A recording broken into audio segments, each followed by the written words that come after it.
तथागत भगवान गौतम बुद्ध, त्यांचा धम्म व सावक संघ या तीन रत्नाला अभिवादन. परमपूज्य बोधिसत्व विश्वरत्न डॉक्टर बाबासाहेब आंबेडकर यांच्या धम्मक्रांतीला पंचांग प्रणाम. उपस्थित उपासक उपासिका, ऑनलाईन बघणारे उपासक आणि उपासिका यांच्या प्रति मंगल मैत्री व्यक्त करून बुद्ध की कार्ल मार्क्स या ग्रंथाचं आपण वर्षावासामध्ये पठण आणि श्रवण करतो.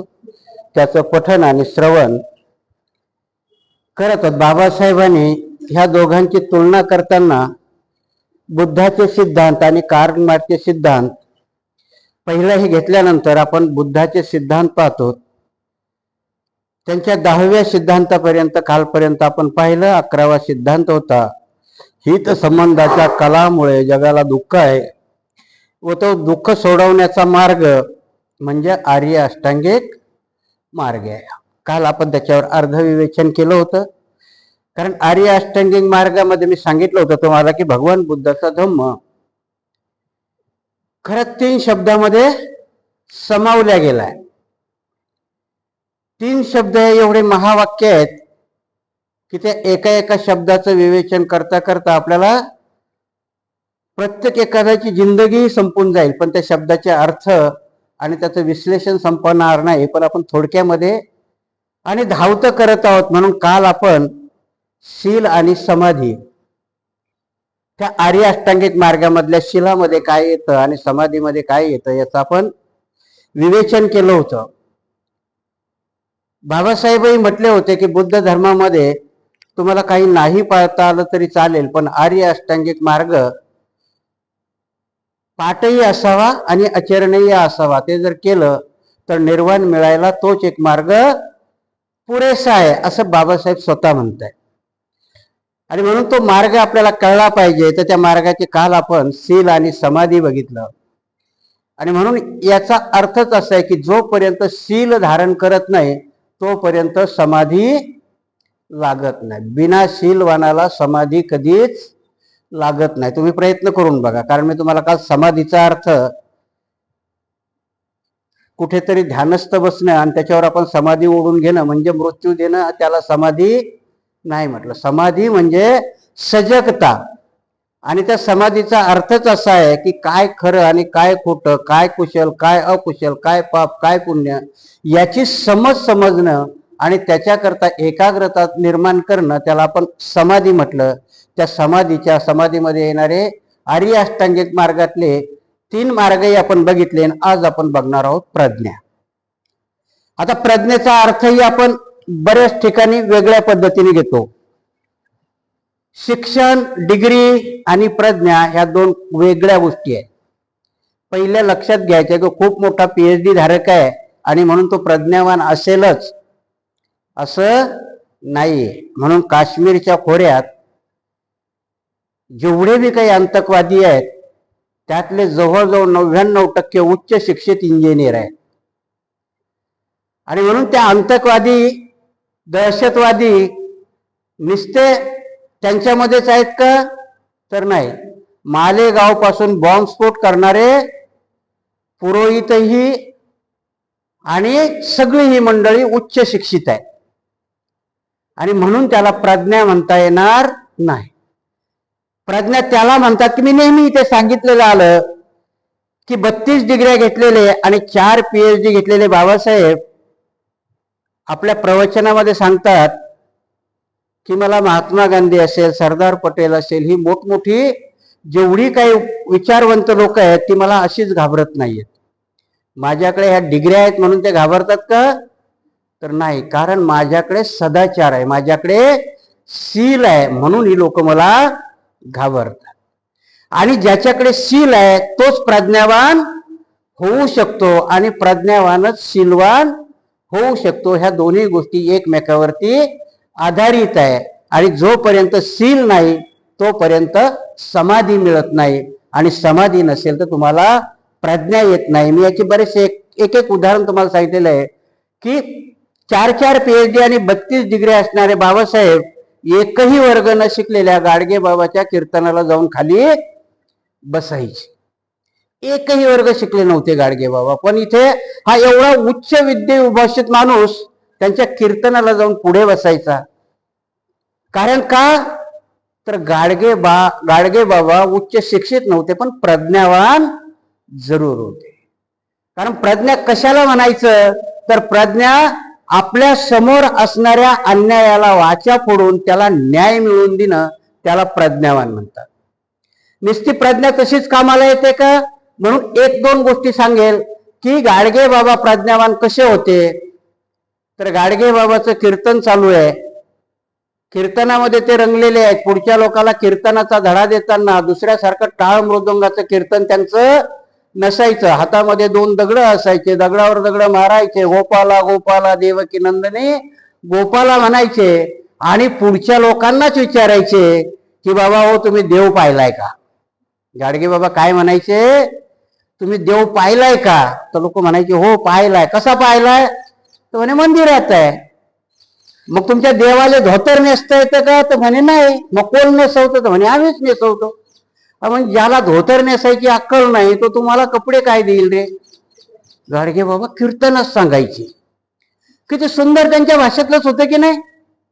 प्रज्ञाने सांगायचे की ज्या देवाला तुमच्या धोतर नेसता येत नाही आणि तुम्ही त्याला कपडे मागता.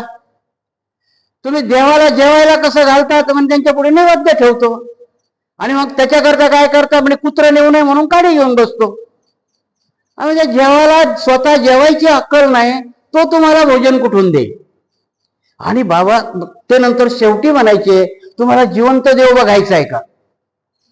आणि त्यांच्या कीर्तनाला जर बाबासाहेब असतील तर ते म्हणायचे तिथे बघा बागे बसलेत ना, तो भीमराव जिवंत देव आहे रे. तो महारामांगाच्या पोराला शिकवतो आणि त्यांच्याकरता झगडतो. जिवंत देव बघायचा असेल तर तुम्ही त्याच्यात बघा. त्याला प्रज्ञावान म्हणतात. आणि असे गाडगे बाबा एक दिवस कीर्तन करत असताना निरोप येतो. त्यांना सांगतात की गाडगे, एकच मुलगा असतो गाडगे बाबाला. गाडगे बाबाचं खरं नाव डेबोजी जानोरकर. जर कोणालाही विचार करा, गाडगे बाबा फेमस आहे पण त्यांचं नाव काय आहे, डेबोजी जानोरकर. आणि मग त्या गाडगे बाबाला त्या कीर्तनामध्ये कुणीतरी निरोप येऊन देतो की बाबा तुमचा मुलगा वारलाय. थोडा वेळ गाडगे बाबा कीर्तन थांबवतात आणि त्या प्रज्ञावंताला लगेच अभंग सुचतो, असे मेले कोट्यानकोटी काय रडू एकासाठी.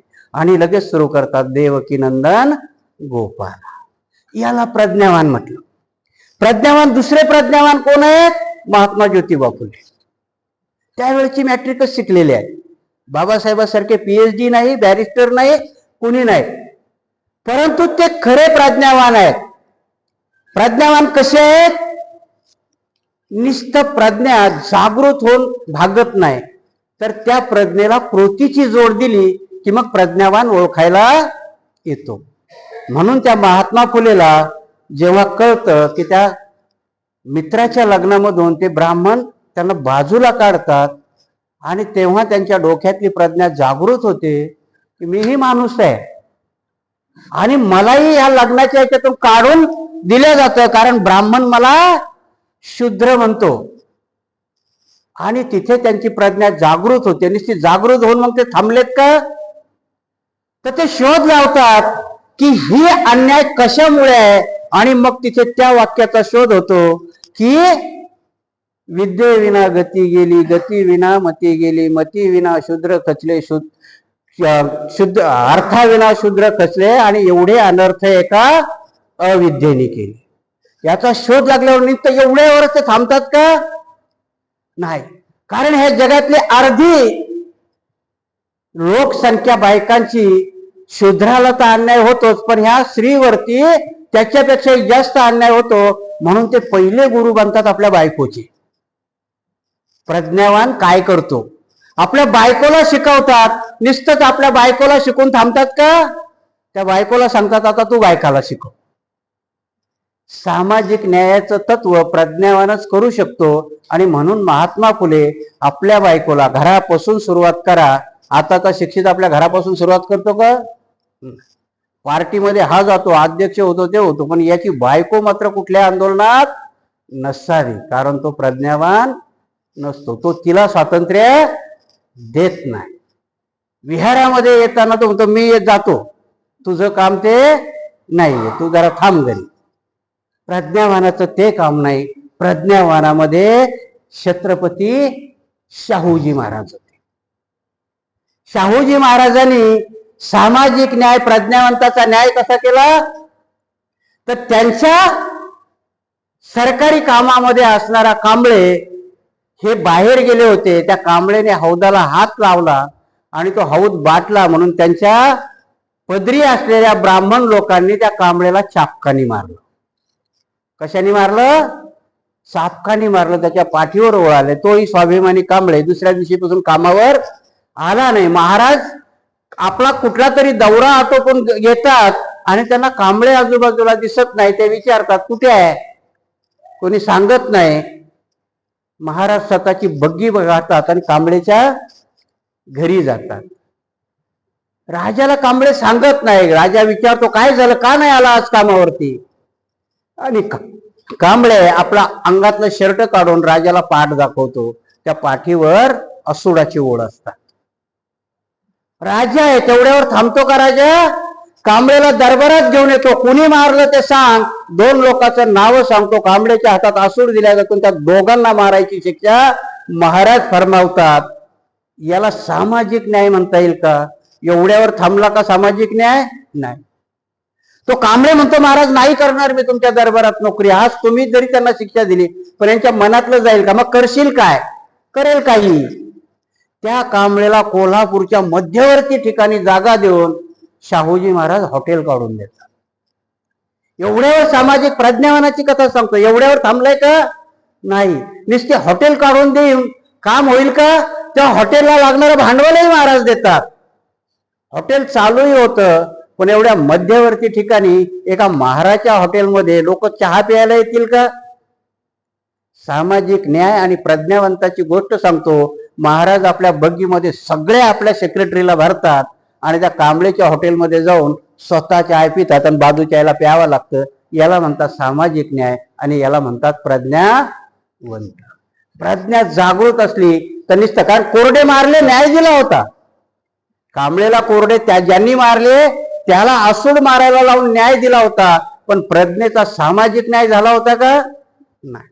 त्या कांबळेला हॉटेल काढून दिलं आणि राजा स्वतः त्याच्या हॉटेलमध्ये चाय पिला आणि म्हणून राजा त्याच्या हॉटेलमध्ये गिराईक म्हणून जाते. ते कांबळेचं हॉटेल चालू पडतं. याला सामाजिक न्याय म्हणतात, याला प्रज्ञावान म्हणतात. अशी प्रज्ञावादाची खूप. बाबासाहेबाची कुठे प्रज्ञा जिवंत झालेली आहे?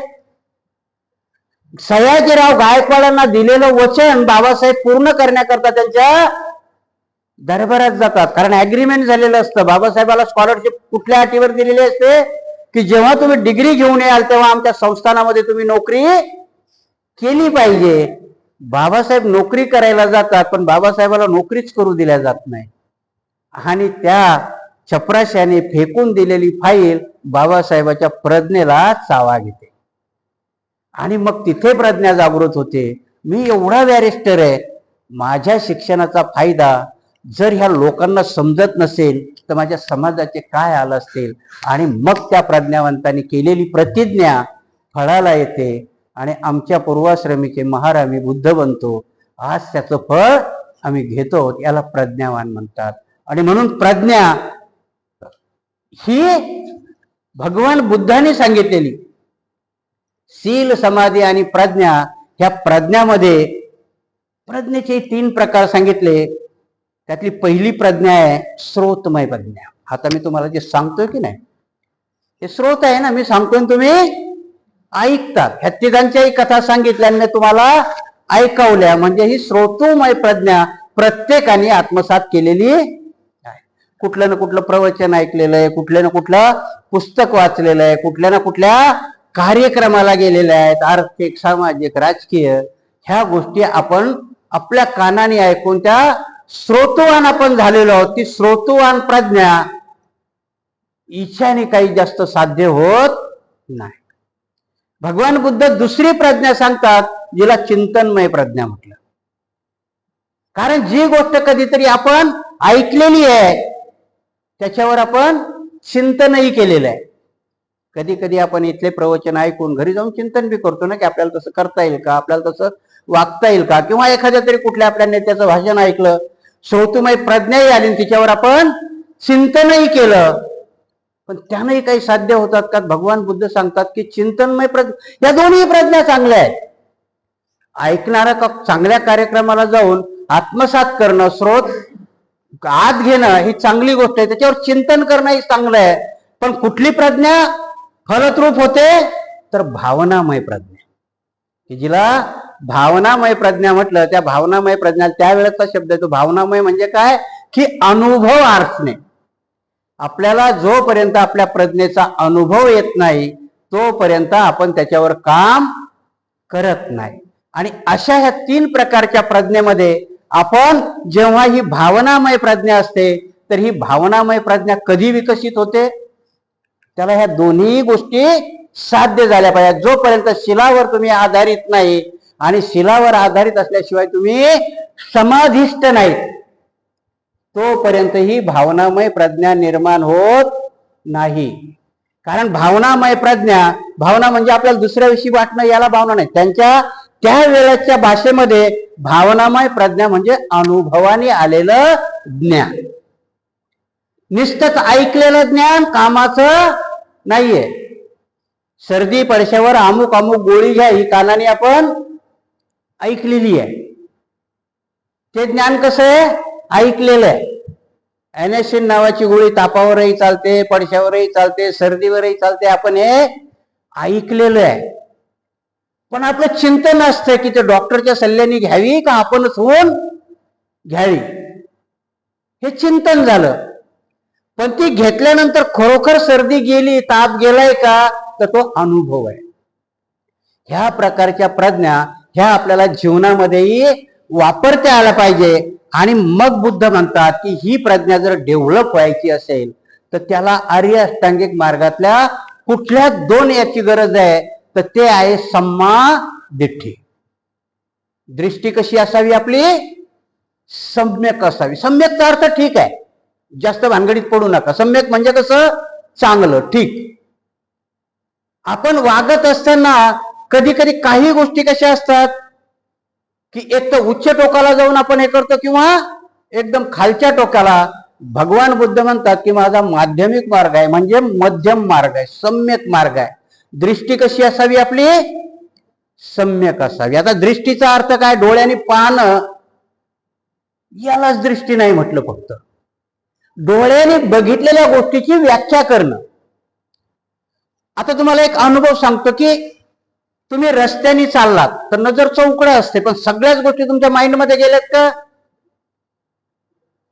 आणि म्हणून कुठलाही जर गुन्हा झाला तर त्याला असं रिंगण घालतात आणि त्याच्यातून कोणाला जाऊ देत नाहीत का? त्याचे फोटो काढले जातात. फोटो काढून त्याचा नंतर अभ्यास केला जातो. कारण तुमच्या ह्या वरवरच्या डोळ्यांनी सगळ्याच गोष्टी डोळा तुमचा कव्हर करत नाही. आणि मग ते फोटो काढल्यानंतर 5 लोक त्याला बघतात, कारण 5 जणांच्या डोळ्यातून तिथं इव्हिडन्स म्हणजे त्या गुन्ह्याचा पुरावा शोधला जातो. तसंच आहे आपली दृष्टी ही कशी असावी? सम्यक असावी. आज मी तुम्हाला परत साधं उदाहरण देईल. इथं बसलेल्या कार्यकर्त्यामध्ये आता आपण जास्तीत जास्त पूर्वाश्रमीचा महाराणा, आताचा बुद्ध, राजकीय दृष्ट्या कुठे जाऊ शकतो? जास्तीत जास्त 2-4 नेत्याच्या पाठीमागच जाऊ शकतो ना. आठवले साहेबासारखा आहे तो, डायरेक्ट बीजेपीत जातात. पण तुमच्यामध्ये असलेले एक तर प्रकाश आंबेडकर, रामदास आठवले, कवाडे यांच्याकडेच जाईल ना. का त्यांच्याकडे जातात? त्यांच्याकडे बघण्याची तुमची दृष्टी ती आहे की हा आमचा नेता आहे. मग दृष्टी चांगलीही असू शकते आणि वाईटही असू शकते. आणि म्हणून दृष्टीला सम्मा दृष्टी म्हटलं. कधी कधी तुम्ही शब्द वापरता की नाही? अंधभक्त. अंधभक्त म्हणजे ते आंधळे आहेत का? नाही. तर आपल्या दृष्टीचा उपयोग न करता, कुठल्याही गोष्टीचा विचार न करता पुढच्या गोष्टीवर ठेवलेला विश्वास, त्याला आपण काय म्हणतो? अंधभक्त. डोळे असून आंधळा. आणि म्हणून ती दृष्टी सम्यक असावी. आणि सम्यक दृष्टीवाला माणूस कुठल्याही खोट्या गोष्टीत अडकत नाही. कारण तो विवेचन सम्यक दृष्टीने करतो. आता इथं केवढंही मोठं प्रवचन केलं आणि तुम्ही जर बाळासाहेबाला मानणारे लोक असाल आणि मी जर बाळासाहेबाच्या विरोधात बोललो तर ते काही तुम्हाला पटणार नाही. मी कितीही चांगलं सांगितलं तर ते पटेल का? नाही. कारण तुमची दृष्टी बाळासाहेबाच्या प्रती तुम्ही समर्पित केलेली आहे. कुणीतरी ती कवाड्याच्या प्रती समर्पित केलेली आहे. परंतु ती सम्मादृष्टी जर असेल तर या सगळ्याचं विश्लेषण तुम्ही कराल आणि सम्मादृष्टीचा माणूस सगळ्यामधले दोष काढेल, काही मधले गुण काढेल. गुण आणि दोषाची समीक्षा करून त्याच्यानंतर तुमची दृष्टी स्थिर होईल. तिला म्हणतात सम्यक दृष्टी. आम्ही कशावरती नजर ठेवावी, कशाला आत्मसात करावं, आणि म्हणून इंद्रियामधलंही पहिलं इंद्रिय काय असेल तर डोळा आहे. कारण डोळा हा पहिली आठवण करून देतो तुम्हाला, पहिली व्याख्या करतो की समोरून काय आलंय ते. आणि त्या दृष्टीने की आम्हाला सम्मादृष्टी, भगवान बुद्धांनी प्रज्ञा सांगितलं की प्रज्ञा कधी, आता जसं आपण या प्रज्ञेचे 3 प्रकार सांगितले. जोपर्यंत समोरची गोष्ट आमच्या करता ठीक आहे का वाईट आहे कधी कळेल तुम्हाला? जोपर्यंत तुम्ही डोळ्याने बघणार नाही. आणि तिच्याकडची दृष्टी कशी असेल?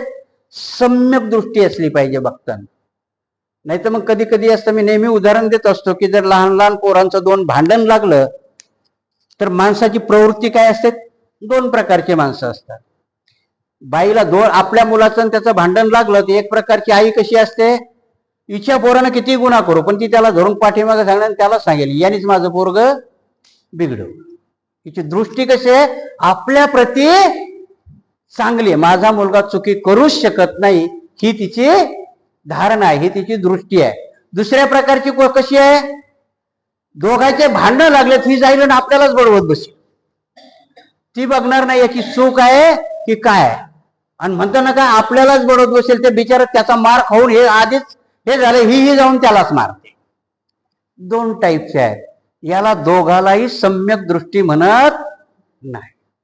सम्यक दृष्टी त्याला म्हणतात की मी माझ्यालाही नाही पाठीशी घालणार आणि त्याला बळवणारही नाही. मी काय होतंय ते पहिलं बघेन. मी इथेच मला वाटतं एक उदाहरण सांगितलं होतं, तुमच्या लक्षात आहे की नाही माहिती नाही. माझ्याच एका मित्राचं उदाहरण सांगितलं होतं की मुलगा आणि मुलगी आहेत, दोघंही वेल सेटल आहेत, दोघंही नोकरीला आहेत. माझा मुलगा त्यांच्याच वर्गामध्ये शिकत होता, पिकनिकला जायचा. तुमचेही मुलं पिकनिकला जात असेल, घरी आल्यावर सांगतात की आता आमची पिकनिक झालेली आहे, पैसे भरा. माझ्याही मुलांनी मला मी ग्रस्त असताना सांगितलं की बाबा पिकनिकला जायचंय, अमुक अमुक फीस आहे भरा. ठीक आहे, पिकनिक हा एक अनुभवाची गोष्ट आहे शिक्षणामध्ये, की कुठेतरी कुठलं तरी स्थळ पाहायला जाणं अनुभव येतो. आणि म्हणून मुलाला सांगितलं काय हरकत नाही. दुसऱ्या दिवशी माझ्या मुलाने येऊन सांगितलं की बाबा अमुक अमुक माझा मित्र आहे, त्याच्या बाबांनी त्याचे पैसे भरले पण त्याच्या बहिणीचे नाही भरले. आता आम्ही बी मोठे सोशल रिफॉर्मर्स ना, राग आला. सकाळी सकाळी फिरायला जायचो गार्डन मध्ये, असं कसं होईल? पैशाची कमी नाही, दोघं नवरा बायको चांगले कमावत आहेत, मुलाची फीसही काही म्हणजे सहलीची फीसही काही एवढी मोठी नाही, भरायला सक्षम आहेत, म्हणजे हा अन्याय करतोय. पोराला रेफरन्स देतो मुलीला देत नाही. म्हटलं येऊ द्या, उद्या त्याला गार्डन मध्ये चांगलंच झापतो. मी असा त्याला झापायचंय म्हणून सगळ्या शिव्या मनात साठवून ठेवल्या होत्या, का याला काय काय शिव्या द्यायच्या. आणि दुसऱ्या दिवशी सकाळी 8 वाजता आम्ही सकाळी जायचो फिरायला. तो आला, सांगतो की दृष्टी कशी असावी. आपण दृष्टी न ठेवताच निर्णय घेऊन मोकळे होतो. जेव्हा तो आला तेव्हा मी सुरू झालो त्याच्यावरती. अक्कल नाही तुला? जर मुलीचा एवढंच तुला हे करायचं होतं मग पैदाच कशाला केली? असं तो म्हणा जरा थांबा थांबा. आणि त्यांनी मला गोष्ट सांगितली की तुमचा नसेल जेवढा जीव, कारण माझी थोडी कॉलर टाईट होते, मी 4ही मुली इंजिनिअरिंगला टाकल्या होत्या ना, म्हणून माझ्याकडे हेही होतं की मी बघ कशा मुली इंजिनियर बनवतोय आणि तू पोरीला नाही पाठवत. मग त्यांनी सांगितलं जरा ऐकून तर घ्या. आणि त्यांनी सांगितलं की ती 2 वर्षाची असताना आम्ही डॉक्टरकडे नेली होती आणि तिच्या काळजाला छेद आहे. काय सांगितलं त्यांनी? त्या मुलीच्या काळजाला छेद आहे आणि आम्हाला डॉक्टरनी सांगितलं की हिला कुठल्याही गर्दीच्या ठिकाणी किंवा धावपळीच्या ठिकाणी पाठवू नका आणि तिच्या काळजाला शेत आहे हे तिला माहिती होऊ देऊ नका. आणि आता मात्र चूप राहण्याची बाळी माझ्यावर होती. कारण सम्यक दृष्टी कशी असावी तर जोपर्यंत आपण त्या गोष्टीचा अभ्यास करत नाही. आणि त्यावेळेस मला वाटलं नाही तो बाप खूप मोठा आहे, कारण त्याला पोरीची काळजी आहे. ह्या धावपळीत जर तिला पाठवलं ती पडेल, काहीतरी होईल, म्हणून पैशापेक्षा त्या बापाला त्या पोरीची काळजी होती. अशाच गोष्टीने त्याला सम्यक दृष्टी म्हणतात की ठीक दृष्टीने पाहणं. कुठलीही शहनिशा करता त्याच्याकडे पाहणं ही सम्यक दृष्टी प्रज्ञेचा भाग आहे. कारण आपण आता ताईपणाने कुठल्याही गोष्टीकडे पाहणं आणि त्याच्यावर भाष्य करणं याला सम्यक दृष्टी म्हणत नाही. सम्यक दृष्टीने वागणारा माणूस प्रज्ञावान असतो. आणि म्हणून बाबासाहेब प्रज्ञावान होते तर मनू हा प्रज्ञावान नव्हता. कारण त्यांनी एका अख्ख्या समाजाकडे माणूस म्हणून पाहिलंच नाही. की जे बाबासाहेबांनी नुसतंच प्रज्ञावान नुसतं महाराकडेच पाहिलं का बाबासाहेबांनी? घटना बनवताना ह्या भारतातला प्रत्येक माणूस बाबासाहेबांनी डोळ्यापुढे ठेवला आणि कुठेही त्यांचा बदला घ्यावा किंवा त्यांच्यावर आकस पाळावा अशी डोक्यामध्ये कुठलीही गोष्ट बाबासाहेबांनी ठेवली नाही. आणि त्यांनी म्हणून ती सम्यक दृष्टी बाबासाहेबाकडे होती. कुठलीही कृती कधी चांगली होते की तो बनवणारा जर सम्यक दृष्टीवान असेल तर. एकाच वेळेला 4-4, 5-5 पंथ भगवान बुद्धाच्या काळामध्ये अस्तित्वात होती. पण बौद्ध हाच असा पंथ आहे की तो जम्बूद्वीपाच्या सीमा ओलांडून गेला.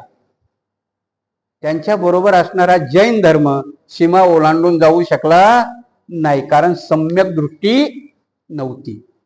अति उच्च टोकाचं होतं. अहिंसेलाही त्यांनी एवढ्या टोकावर नेऊन ठेवलं की ती स्वीकारणंच कठीण झाली होती. त्याग त्याग त्याग एवढं केलं की अंगावरचे कपडेच काढून टाकले.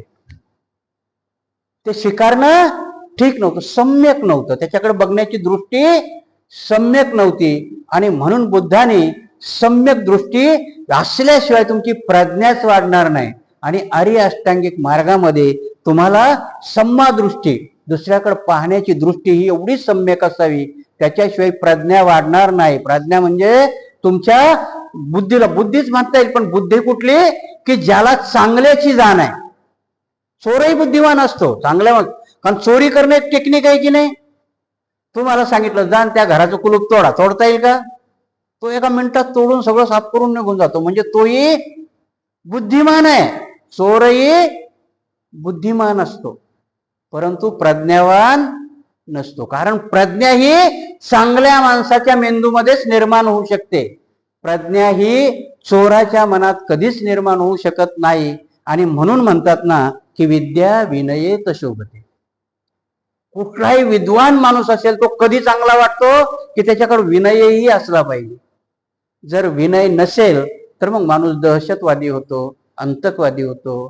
आपल्या भाषेत सांगायचं झालं तर समाजद्रोही होतो. कारण भरपूर लोक आहेत आपल्याकडे शिकलेली, सवरलेली, PhD मिळवलेली, परंतु सम्यक ज्ञान नसल्यामुळं किंवा सम्यक प्रज्ञा नसल्यामुळं. कारण बाबासाहेबाला आशा होती, बाबासाहेबांनी व्याख्या केली होती की ज्या समाजामध्ये 5 वकील, 5 डॉक्टर, 5 इंजिनियर निर्माण झाले की त्या समाजाकडं वाकडा डोळा करून बघण्याची कोणाची हिंमत होणार नाही. काय वाटलं होतं बाबासाहेबाला की हे नुसते डॉक्टरच नाही होणार, हे प्रज्ञावान होते. माझ्या समाजाला कशाची गरज आहे हे त्या डॉक्टरला कळेल. मी माझ्या पोटाकरता डॉक्टरकीचा व्यवसाय तर करेल, पण मी समाजाला लुटणार नाही. ही प्रज्ञा ज्या दिवशी निर्माण होईल, आजही तुम्ही दवाखान्यात जाऊन बघा, तो कसाही तरी त्या बकऱ्याला पाणी पाजून कापतो. आताचे डॉक्टर त्या पोरीला पहिल्यानी बाळांत होणाऱ्या पोरीचं पोटच कापतो, शिजर शिवाय गोष्टच करत नाहीत. अरे पहिल्या जमान्यातल्या बाया कोणतं शिजर होतं त्यावेळेस करायला त्यांना? बाई 5व्या दिवशी शेतात जायचे काम करायला. काय त्याचा अर्थ की प्रज्ञावान नाहीयेत, पैसे कमावणारे आहे. आपण त्या शिक्षणाचा उपयोग किंवा मला मिळालेल्या स्किलचा उपयोग मी कुठल्या प्रज्ञेने करावा हे आजपर्यंत त्यांना समजलेलं नाही. आता ते चक्र आहे म्हणून तेही करतात, कारण त्याच्या बापाने 50 लाख रुपये मेडिकलला भरलेत, त्याला ह्याच आयुष्यात वसूल करायचे आणि मग वसूल करायचे तर ते पहिल्या पोरीचं पोट कापणारच आहे ना. बाप काढायला पोट कापूनच काढणार आहे, कारण पोट कापल्यानंतरच हा 2 लाख रुपये देणार आहे. नॉर्मल डिलिव्हरी केल्यावर देईल का? नाही देणार. आणि म्हणून प्रज्ञा ही सम्यक बी असावी आणि दृष्टी त्याच्याकडे बघणारी, की जी मुलगी माझ्या दवाखान्यात येते ती माझी पण मुलगी असू शकते. जेव्हा ह्या दृष्टीने तो तिच्याकडे बघेल तेव्हा तिला त्याचं पोट कापताना त्याचे हात हलतील. आणि त्यांच्याकडे आता ती सम्मादिष्टी नाही. सम्मादिष्टी नसल्यामुळे हे सगळे अनर्थ होतात. आणि म्हणून प्रज्ञेमध्ये असणारी पहिली गोष्ट काय आहे तर सम्मादिष्टी, म्हणजे सम्यक दृष्टी असली पाहिजे. तर दुसरा आहे सम्यक संकल्प. प्रज्ञावान कोण असू शकतो? की ज्याचा संकल्प सम्यक. संकल्प सर्वच करता. तुम्ही सकाळी उठल्यापासून संकल्प असतो, छोटा असेल मोठा असेल, आहे की नाही. उठल्या संकल्प असतो, आज कामाला जाऊ की नको जाऊ. बाईचंही तसं असतं की आज काय करू की नको करू. हे छोटा संकल्प असतो, पण संकल्प कसा असावा? सम्यक असावा, तो ठीक असावा. प्रज्ञावान किंवा प्रज्ञा त्यालाच असते की ज्याची दृष्टी सम्यक असते आणि ज्याचा संकल्प सम्यक असतो. म्हणून बाबासाहेबांनी संकल्प गार्डनलाच नाव दिलं ना. बाबासाहेब जिथे रडले त्या गार्डनलाच नाव सांगा. गुजरातमध्ये तुम्ही जा, संकल्प गार्डन म्हणून आहे. लोक बरेचसे तिथे भेटी द्यायला जातात. जे आपली लोक सहल बेल काढतात की नाही, त्या गार्डनलाही जाऊन भेटी देतात. म्हणून संकल्प सम्यक असला पाहिजे. जर प्रज्ञा तुम्हाला विकसित करायची, प्रज्ञावान म्हणायचा, तर सम्यक संकल्प असला पाहिजे. तोच संकल्प होता गाडगे बाबाचा, की मी दरवर्षी वारीला पंढरीला जाईल, पण त्या पंढरीच्या विठोबाचं दर्शन घेणार नाही. कधीच नाही गेले गाडगे बाबा त्या पंढरीच्या विठोबाच्या पाया पडायला. चंद्रभागेमध्ये जायचे, हातात खराटा घ्यायचे, लोकांनी केलेली घाण साफ करायचे आणि संध्याकाळी ते कीर्तन करायचे. मग त्यांना विचारायचे, विठ्ठलाला भेटलास का? लोक म्हणायचे हो भेटलो. मग काय दिलं तुला विठ्ठलाने? म्हणायचे काही नाही जी. अरे त्याच्याच जवळ काही नाही, तो तुला काय देईल रे? त्याच्या जवळच काही नाही, तो तुला काय देईल? हातपाय हलवल्याशिवाय काही मिळत नाही रे बाबा. त्या विठ्ठलाच्या बाजूला बसलेला मोठ्या पोटाचा पुजारी, विठ्ठल त्याचं पोट भरतो रे. आणि म्हणून पूजा ही बामणाची रोजगार हमी आहे रे बाबा, त्याच्या नादी नको लागू, हा प्रज्ञावान गाडगे बाबा सांगायचा. आणि म्हणून ह्या गोष्टी करत असताना संकल्प केला होता त्यांनी, की मी दरवर्षी पंढरीला जाईल, पण त्या पांडुरंगाच्या पाया पडणार नाही, कारण त्या आत बसलेला दगडाचा देव आहे, तो काहीच नाही देणार. गाडगे बाबाचा संकल्प होता. आणि म्हणून तिथे बांधलेली धर्मशाळा ते गाडगे बाबा बाबासाहेबाला देताना म्हणतात, भीमराव खूप उशिरा भेटला. काय म्हणतात गाडगे बाबा? खूप उशिरा भेटलात. मी ही धर्मशाळा बांधून मला संकल्पच करता नाही आला, कोणाला देऊ? आज हे मी तुम्हाला दान करतो. आणि त्या पंढरपुरामध्ये बाबासाहेबांनी त्या धर्मशाळेमध्ये हॉस्टेल चालवलं. म्हणून हे संकल्प असे सम्यक असावे. धम्म समजून घेताना प्रज्ञावानाला संकल्प हा कसा असावा लागतो? संकल्प हा सम्यक असावा लागतो. नाही तर काही काही संकल्प करतात ना, संकल्प असा की बघतोच आता याच्याकडे, जर याला 8 दिवसाच्या त्याचं काम नाही तमाम केलं तर माझं नावच बदलून ठेवू नका. संकल्प असतो की नाही, पण तो सम्यक असतो का? नाही. ह्या बाईने मला शिवी दिली का, बघते हिची वाटच लावते. संकल्प तसा नसतो. आणि म्हणून सम्यक संकल्प असावा, की ज्या संकल्पापासून माझा तर फायदा व्हावाच, पण माझा फायदा होत असताना पुढच्याचं नुकसान होऊ नये, पुढच्याला इजा पोहोचू नये, असा सम्यक संकल्प करतात. म्हणून प्रज्ञामध्ये जशा 3 प्रकारच्या प्रज्ञा सांगितल्या, पण तिन्ही प्रज्ञा जर डेव्हलप करायच्या असेल तर त्या डेव्हलप करायला सम्यक दृष्टी आणि सम्यक संकल्प असणं जरुरी आहे. आर्य अष्टांगिक मार्ग आपण कालपासून बघितला. भगवान बुद्धाच्या सिद्धांतामध्ये कार्ल मार्क्सच्या सिद्धांताला कम्पेअर करताना बाबासाहेब हा आर्य अष्टांगिक मार्ग सांगतात. तर दुसरा सिद्धांत आहे संपत्तीची खाजगी मालकी, एका वर्गाला सत्ता तर दुसऱ्या वर्गाला दुःख देते. प्रत्येक धर्मामध्ये, आता आपण हिंदू धर्माचं जर घेतलं तर हिंदू धर्म संपत्तीची वाटणी करतो. आता तुम्ही संपत्ती म्हणजे फक्त गाडी, बंगला, पैसा एवढंच घेता का? बुद्धाला आणि बाबासाहेबाला एवढंच अपेक्षित नाही. तर हिंदू धर्माच्या चातुर्वर्ण्याने संपत्तीमध्ये बाबासाहेब शिक्षणाला सगळ्यात मोठी संपत्ती मानतात. कारण त्या संपत्तीचा स्रोतच असा असतो की एकदा शिकलेला माणूस सगळ्या काही गोष्टी मिळवू शकतो. आमचे बापदादे गरीबच का होते? शिकायलाच नव्हतं, त्यांना अधिकारच नव्हता. आणि म्हणून बाबासाहेब बुद्धही सांगतात की खाजगी संपत्तीची मालकी ज्या माणसाकडे असते तो माणूस त्याच्या जोरावर सत्ता मिळवतो आणि दुसऱ्याला दुःख देतो. आणि मग हे करायचं असेल तर चातुर्वर्ण्यामध्ये काय केलं? तर ब्राह्मणाला विद्या दिली. संपत्तीचं वाटप कसं केलं? ब्राह्मणाला काय दिली? विद्या दिली. निश्चित दिली का? विद्या घ्यायचाही अधिकार दिला आणि द्यायचाही अधिकार दिला. म्हणजे विद्येची संपत्ती कोणाला दिली? ब्राह्मणाला दिली. क्षत्रियाला राज्य करण्याची संपत्ती दिली की तू राज्य कर, कोणावरही अधिकार गाजू शकतो, ही संपत्ती दिली. बनियाला व्यापार करायची संपत्ती मिळवण्याचा अधिकार दिला. शूद्राला कशाचा दिला? या तिन्ही लोकांची सेवा करायची. म्हणून संपत्तीची विभागणी ते कामाची म्हणतात. ऍक्च्युली बाबासाहेब काय म्हणतात? ही संपत्तीची विभागणी आहे. आणि ही विभागणी करताना त्यांनी गोम मारून ठेवली की बामणाचा पोरगा बामणच होईल. माझे वडील खूप यांनी सांगायचे की बामणाचं पोरग येडं जरी असलं तरी बामण खूप हुशार असेल. संस्कृत म्हणायचं ना, आमच्या गावात म्हणे एक ब्राह्मण होता, ते असं येडं, त्या पोराला काही येतच नव्हतं. त्या बामणानं आयडिया केली आणि त्या पोराच्या जिभीला चटका दिला आणि तोत्र केलं पोर. म्हणजे का? पुढच्याला कळणार नाही ना, संस्कृत म्हणते का शिव्या देते म्हणून. एवढे हुशार असतात ते की आपली कुठलीही विद्या दुसऱ्याला जाऊ नये. आणि मी विद्या सांगत असताना ती खरी सांगतोय का खोटी सांगतोय पुढच्याला कळूही नये, एवढे हुशार असतात. आता इथे आपण, मी थोडस जरी काही चुकीचं सांगितलं की दुसऱ्या दिवशी मला फोन करून सांगतील, हो बंतीजी तुम्ही असं काय सांगता, ते तसं नाही.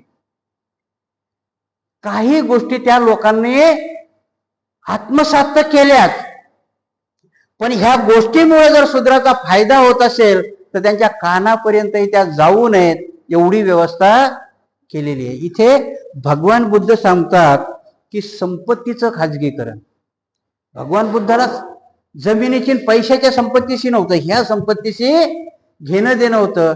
आणि म्हणून भगवान बुद्धाने पहिली गोष्ट काय केली असेल तर सगळ्याला आपल्या धर्मात शिक्षण फ्री केलं. मग तो सुमित भंगी असू द्या, प्रजावती असू द्या, किंवा सारीपुत्तासारखा ब्राह्मण असू द्या, सगळ्यांकरता भगवान बुद्ध शिक्षणाची दारं खुली करतायत. आता सगळ्याला वाटत असेल की भिक्षू बनणं म्हणजे शिक्षण थोडे. त्यावेळेस भिक्षूच शिक्षक होते, त्यावेळेस विद्वानच भिक्षू होते. कारण त्यावेळेस आताच ज्ञान आहे तुमच्यावालं, सायन्स शिका, कला शिका, वाणिज्य शिका. त्यावेळेसच्या विद्या होत्या का? त्यावेळेस शिल्प शिकवल्या जायचं, त्यावेळेस धम्म शिकवल्या जायचं. त्यावेळेस म्हणजे स्त्रीने काय शिकावं ह्या लिमिटेड गोष्टी होत्या. आणि त्या शिकवण्याची बंदी होती, ती बुद्धाने खुली केली. आणि बुद्ध सांगतात की संपत्तीचं खाजगीकरण. ह्या ज्या संपत्ती खाजगी एका समाजाच्या मालकीच्या होत्या त्याचंच प्रतिबिंब पुढं पुढं पडत आलं. आणि म्हणून त्याला नॅशनलाइज करणं. पहिला अगडोम भारतात कशाचा उचाळला होता माहितीये? इंदिरा गांधींनी बँकेचं राष्ट्रीयकरण केलं. काय झालं होतं त्यावेळेसही की ज्या ह्या भारतामध्ये बँका होत्या त्याचं सगळं धन कोणाकडे? ब्राह्मणाकडे साठवल्या गेलं होतं.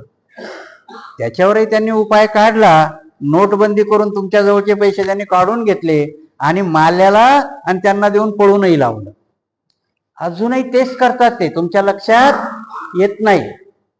आजही मनुस्मृती आणि म्हणून दिलेले नियम वेगळ्या अर्थाने राबवले जातात. आणि म्हणूनच बाबासाहेब म्हटले होते की मला माझ्या मनासारखी घटना करू दिली नाही. जेव्हा भारत स्वतंत्र झाला तेव्हा संपत्तीचे स्रोत काय होते? पहिला आपल्याकडे कृषी प्रधान देश म्हणून शेती, पहिला संपत्तीचा स्रोत होता शेती, आणि म्हणून बाबासाहेबाला त्या शेतीचं राष्ट्रीयकरण करायचं. कारण त्या शेतीचं राष्ट्रीयकरण करून तिचं पुनर्वाटप करणं, राष्ट्रीयकरण करून म्हणजे काय पंतप्रधान नागर आणायला थोडी येणार होतं, तिचं पुनर्वाटप करून म्हणजे सगळ्याला शेतीचं वाटप करून बाबासाहेबाला ते करणं होतं. कारण ही खाजगी संपत्ती, आजही तुम्ही जर गेलात तर 500-500 एकर शेती एकाकडेच आहे, आणि मग तो पूर्ण गावावरती राज्य करतो, आणि पूर्ण गावावरती राज्य तर करतोच करतो, पण त्या संपत्तीच्या जोरावर अन्यायही करतो. आणि म्हणून भगवान बुद्धांनी संपत्तीचं खाजगीकरण, त्यावेळेस भगवान बुद्धाच्या काळात ह्या संपत्त्या होत्या, आणि म्हणून त्याच्या खाजगीकरणाला भगवान बुद्धाचा विरोध होता. आणि तो भगवान बुद्धाचा सिद्धांत होता की जे शिक्षण असेल, अजून दुसरी कुठली संपत्ती असेल, त्याचं विभाजन हे खाजगी असता कामा नये. आणि म्हणून भगवान बुद्धाच्या संघामध्ये ब्राह्मणाने किंवा कम्युनिझमने, आता कम्युनिझम सगळी संपत्ती कोणाच्या नावावर करायला सांगतो, मजुराच्या. पुढे सिद्धांतामध्ये ये बाबासाहेबांनी हा तत्व का आणलं की खाजगी संपत्ती एकाच्याच मालकीची नसावी, आणि म्हणून भिक्षू करता एवढे कडक नियम बनवले की भिक्षूला 8 वस्तूशिवाय दुसरी वस्तू स्वीकारू नाही. कार्ल मार्क्सच्या पेक्षा कितीतरी कडक कायदा आहे की नाही तो, की भिक्षूने नुसतं स्वीकारूच नाही, त्या भिक्षापात्रामध्ये काय घ्यायचं याचेही नियम करून टाकले.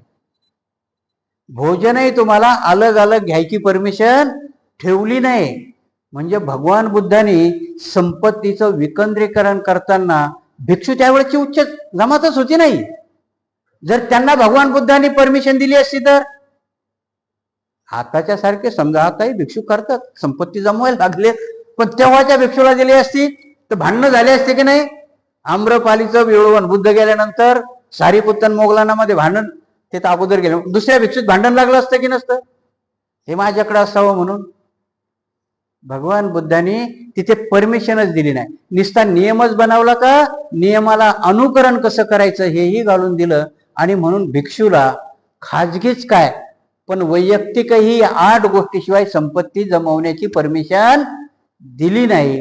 बाबासाहेबांनी त्या संपत्तीला किंवा त्या खाजगीकरणाच्या गोष्टीला विरोध केला. बाबासाहेबांनी कसा विरोध केला बाबासाहेबांनी, की तुम्हाला रिझर्वेशन तरी दिलं, कमीत कमी सिलिंग ऍक्ट तरी आणून दिला होता, की जमिनीचं तुम्ही राष्ट्रीयकरण करत नाही, परंतु जमीन एका मालकाच्या नावावर किती असावी. तुमच्या काही काही गोष्टी तुमच्या कानावर आल्या असतील, त्याला कुळ कायदा म्हणायची. आता ते नसेल, पण पहिला कुळ कायदा होता की जो माणूस ती जमीन कसतो एवढ्या दिवस त्यांनी कसली की ती त्याच्या मालकीची व्हायची. शहरामध्ये आजही आहे, तुम्ही तर तुमचं घर भाड्याने देत असाल ना, तर लिव्ह अँड लायसन मध्ये 11 महिन्याचं कॉन्ट्रॅक्ट करता की नाही, त्याच्या पुढे नाही करतायत. कारण का, तेच कुळ कायद्याचं प्रारूप आहे की तो जर 15 वर्ष त्या एकाच घरात राहिला आणि तुमच्याकडे काही अग्रीमेंट नसेल तर ते ऑटोमॅटिक त्याचं होतं.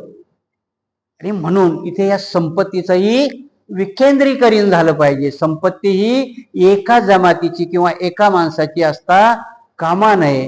ह्या सिद्धांत भगवान बुद्धांनी मांडला, ज्या सिद्धांतानुसार समाज चालला पाहिजे बऱ्याचशा गोष्टी. कारण हाही सिद्धांत कार्ल मार्क्सनी जरी घेतला असेल, पण तो एका व्यक्तीच्या ऐवजी मजुराच्या नावावर करायला सांगतो. मजुराची हुकुमशाही येणं बाबासाहेबाला पसंत नाहीये, भगवान बुद्धालाही ती पसंत नाही. आणि म्हणून संपत्तीचं खाजगीकरण किंवा मालकी ही एकाच व्यक्तीची किंवा एका समाजाची असता कामा नये, हा सिद्धांत भगवान गौतम बुद्धाचा होता. आणि त्या सिद्धांतानुसार भगवान बुद्धांनी आपलं आचरणही केलं, आपल्या भिक्षू संघाला जसे नियमही बनवले. बाबासाहेबाला घटनेमध्ये त्या गोष्टी घालता नाही आल्या. कारण आजही आपण बघितलं तर संपत्तीचं विकेंद्रीकरण झालेलं नाही. कारण बुद्धांनी 2700 वर्षापूर्वी सांगितलं की जर संपत्तीचं विकेंद्रीकरण झालं तर समाज सुखी होऊ शकतो. आणि म्हणून त्या बुद्धाचं आजही ऐकलं, जग ऐकत नाही. कारण जग 2 गोष्टीमध्ये विभागित झालं आणि त्या दोन्ही गोष्टी बुद्धाला पाहिजे तशा नाही. एक जग भांडवलशाहीमध्ये विभागल्या गेलं की भांडवलदाराच्या भांडवलावरती नफा कमवायचा, पण त्याच्यामध्ये काम करणारा श्रमिक याचं भलं होत नाही. तर दुसऱ्या बाजूला कम्युनिझम आला की त्यांनी मजुराची संकल्पना मांडली, पण त्यांनी मजुराची हुकुमशाही आणली. म्हणून बुद्धाच्या तत्वज्ञानानुसार खाजगी संपत्ती एकाच्याच मालकीची असणं जरुरी नाही, हा भगवान बुद्धाचा सिद्धांत होता.